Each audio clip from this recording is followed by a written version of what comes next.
Boa noite. Hoje eu vou falar para vocês, apresentar para vocês o capítulo 3 e o capítulo 4 do livro, né? Nós já estamos quase finalizando. Eu te constituí sentinela na casa de Israel, de Vinícius Rodrigues de Simões. E no vídeo anterior nós apresentamos o capítulo 1, capítulo 2. Hoje nós vamos conhecer um pouquinho o capítulo 3 e o capítulo 4 do livro. No capítulo 3, nós temos a identidade da renovação carismática católica expressada na vida de cada servo, né, de cada carismático. E no capítulo 4, resgatando a identidade da renovação carismática católica. Então, os pontos centrais, os pontos chaves de cada capítulo. Então, o capítulo 3, né, ele apresenta como eixo central da renovação carismática católica o batismo no Espírito Santo e as suas consequências na vida de cada cristão. Então, a identidade da renovação carismática católica, ela não se esgota no batismo no Espírito Santo, mas em uma vida coerente segundo o Espírito manifesto. Então, o batismo no Espírito Santo, ele é, na vida do cristão, uma experiência impactante de graça, de Pentecostes, que abala nossas estruturas, não em nosso desfavor, mas gera em cada um de nós consequências de amor, gera em nossas vidas consequências de amor. Então, a vida no Espírito significa ser mais de Deus, verdadeiramente ter uma vida nova que só o Espírito Santo pode nos dar. E aí o livro vem, trazendo algumas definições do que seria esse batismo no Espírito Santo, Primeiro descreve o Espírito Santo como a terceira pessoa da Santíssima Trindade, juntamente com Deus Pai, Deus Filho e o Deus Onipotente, o Deus triunfo que se manifesta nas três pessoas da Santíssima Trindade, Pai, Filho e Espírito Santo.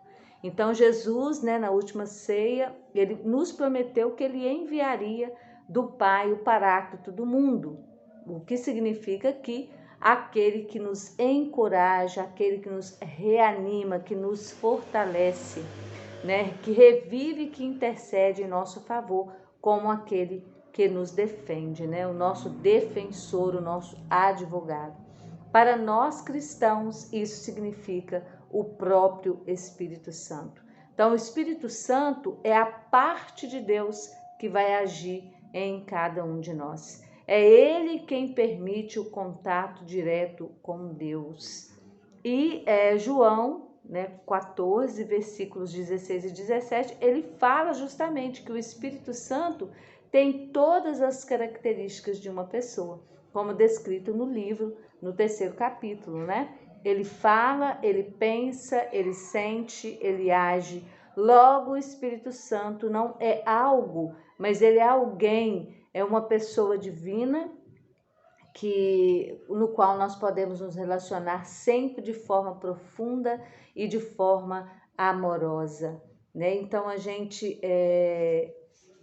descreve aqui, essas características do Espírito Santo, porque se ele é uma pessoa e ele fala, o Espírito Santo mostra que não é uma força usada por alguém, mas uma força que vem do alto.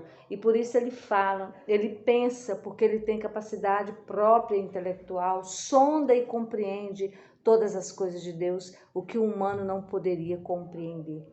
Ele sente porque ele tem a capacidade de nos fazer sentir essas emoções, e de que nós não podemos também entristecê-lo. Nós podemos entristecer o Espírito Santo conforme as nossas atitudes e conforme as nossas ações. Ele tem vontade própria também, porque ele toma decisões, dando a conhecer a sua vontade, nos mostrando o que ele espera de nós, o que ele quer de nós. Então, o que o Espírito Santo faz? Ele fala de Jesus, ele nos fala de Jesus, ele nos transmite Jesus.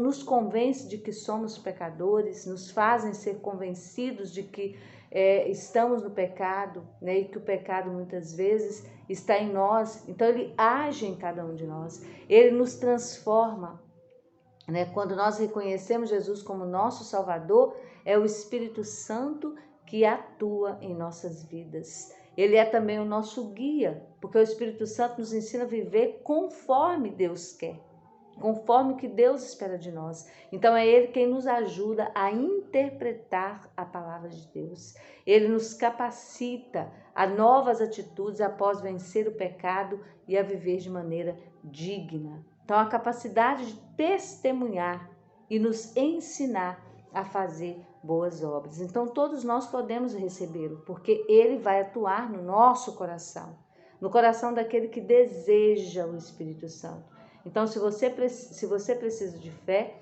peça a Deus que te dê fé e o Espírito Santo vai agir, né? Então, a gente vê aqui que o batismo no Espírito Santo, né, traz as consequências de uma vida relacional com essa pessoa do Espírito Santo, porque ele fala, ele pensa, ele age. Logo, ele não é algo, mas ele é alguém, né? Então, como está o nosso relacionamento com a pessoa do Espírito Santo? Como é que nós temos percebido, como é que nós temos enxergado a ação do Espírito Santo em nossas vidas? Como nós temos desejado esse poder do Espírito Santo em nossas vidas, né? É também o batismo no Espírito Santo, a vida preenchida e sempre transbordante do Espírito Santo em nós. É sempre possível ter mais do Espírito Santo, abrir mais espaço para Ele em nossas vidas. É uma vida dominada pelo Espírito, né? Levar o Espírito Santo a sério, deixar-se controlar, deixar-se dominar pelo Espírito Santo, nos abandonar em seu amor. É uma submissão total, é uma obediência total. E isso faz com que a nossa vida seja dominada por Ele, né? É também ter ou levar uma vida lapidada, burilada, trabalhada e santificada pelo Espírito Santo. Essa santidade significa mudança de vida, mudança de valores, mudança de mentalidade, mudança de sentimento, mudança de atitudes. Então é uma vida fechada às obras da carne e aberta a tudo aquilo que produz frutos do Espírito Santo em todas as áreas de nossa vida, né? E por fim, é uma vida impulsionada pelo Espírito Santo. É decidir de fato seguir Jesus, ser testemunha coerente da genuína vivência do Evangelho. Não só falar do Evangelho, mas praticá-lo, colocá-lo a serviço, colaborando com a obra magnífica de Deus.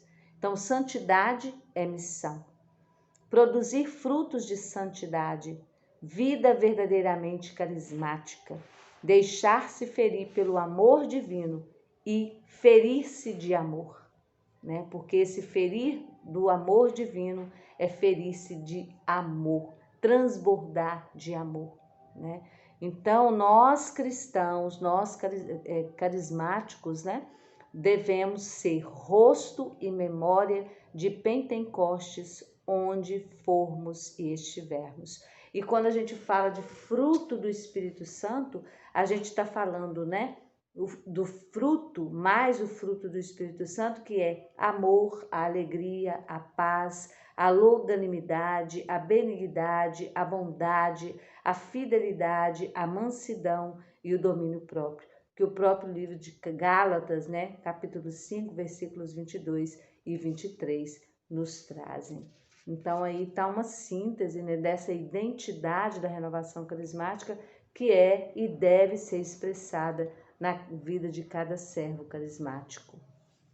E depois, o capítulo 4 vem nos acrescentar aqui, né, o que a gente tem que fazer para que o mundo seja batizado pelo Espírito Santo. Então, vem chamando a nossa atenção aqui para a necessidade do voltar a orar, do ler a Bíblia, do rezar com a Nossa Senhora, de adorar, de ter esse momento de adoração a Deus, de praticar o jejum e a abstinência, de retomar práticas espirituais, né, e retornar a esse primeiro amor, que é o amor ao nosso Senhor Jesus Cristo e ao Espírito Santo, a esse batismo do Espírito Santo que nos transborda, nos faz transbordar de amor. Então nós precisamos retomar o sonho e a visão de Deus sobre a renovação carismática católica. Nós precisamos resgatar a genuína identidade de todas as instâncias e serviços da renovação carismática católica, desde a vida pessoal de cada servo até o líder em todas as suas instâncias. Nós precisamos reavivar essa chama que há em cada um de nós, né? Na oração pessoal, com fidelidade, na nossa intimidade fecunda com Deus, no batismo pelo Espírito Santo, e que isso precisa se acontecer, né? Precisa acontecer naturalmente, sem que seja algo, né, obrigado. É preciso então uma conversão sincera, uma conversão decidida, uma verdadeira comunhão e a vivência de uma missionaridade por amor a Cristo e aos irmãos, e não por uma obrigatoriedade. Ter essa intimidade com Deus, pois a falta dele, né, essa falta de intimidade com Deus vai nos gerar e nos levar a uma escuridão espiritual. A perda da força que vem do alto, da referência do que é essencial e do que é realmente projeto de Deus em nossas vidas. Então isso requer maturidade, autocrítica e desejo de diagnóstico para mudar. E essa mudança, como eu já falei, é do voltar a orar, do ler a Bíblia, de rezar com Nossa Senhora, de adorar, de praticar o jejum e a abstinência e de retomar essas práticas espirituais. Então aqui o autor nos destaca 3 palavras: lembra-te, arrependa-te e volta. Então esse lembra-te é fazer um exame sincero da realidade que precisa ser transformada. O que é que precisa ser transformado em cada um de nós, nos nossos grupos de oração, né? E arrepender-te, lembrar da casa do Pai, sentir saudade da sua comunhão com Deus, ter dor da alma por haver ofendido a quem sabe só nos amar. É o retorno ao nosso primeiro amor. E volta às primeiras obras, ou seja, regressar e recomeçar a voltar, retomar essas práticas espirituais que parecem ter sido perdidas, né, com o tempo. Então isso requer, para a renovação carismática católica, abandonar aquilo que não é essencial e buscar a razão de ser da renovação carismática católica, né? O motivo da nossa existência, a razão do nosso ser. E quais os sonhos de Deus para a renovação carismática católica? Quais os sonhos de Deus para os grupos de oração, para cada servo que compõe a renovação carismática? Garantir que a verdadeira experiência do batismo no Espírito Santo seja nosso ponto de partida e o nosso ponto de chegada. Renovar carismas, renovar os dons carismáticos em nós. Retornar ao primeiro amor, cuidar da nossa casa, assumir nossos postos e reinflamar em cada um de nós a chama do amor, a chama do Espírito Santo, retomar os reais propostas de Deus em nossas vidas e nos grupos de oração. Então é uma reflexão por parte de cada um de nós, uma postura humilde de arrependimento pelas vezes que erramos querendo acertar. Bom ânimo para voltar e retomar a rota, né? Quantas vezes nós deixamos, né, de realizar esse momento do grupo de oração para fazer outras coisas, substituir aquilo que é essencial, né, para colocar aquilo que não é tão importante assim. Não que não seja importante, né? Mas a gente precisa ter foco. Qual é a finalidade? Qual é o objetivo do grupo de oração? Não que a gente não possa fazer os cercos, né, de Jericó, não que a gente possa fazer as novenas também, mas a gente não pode tirar esse momento do grupo de oração para que esse outro momento aconteça. Isso tem que ser algo a mais, né? Então a gente precisa, na verdade, passar por um processo para depurar, limpar, nos purificar e assim mudar, né, essa nossa rota, essa nossa caminhada. Então, a renovação carismática católica, ela tem a sua identidade no batismo no Espírito Santo, na prática dos carismas e na vida em comunidade. Então, aqui no capítulo 4, né, fica essa questão do resgatar a identidade que é própria e que é essencial na renovação carismática católica. Fica com Deus, até o nosso próximo vídeo, onde nós vamos apresentar o capítulo 5, 6 e a conclusão do livro. Até o nosso próximo vídeo.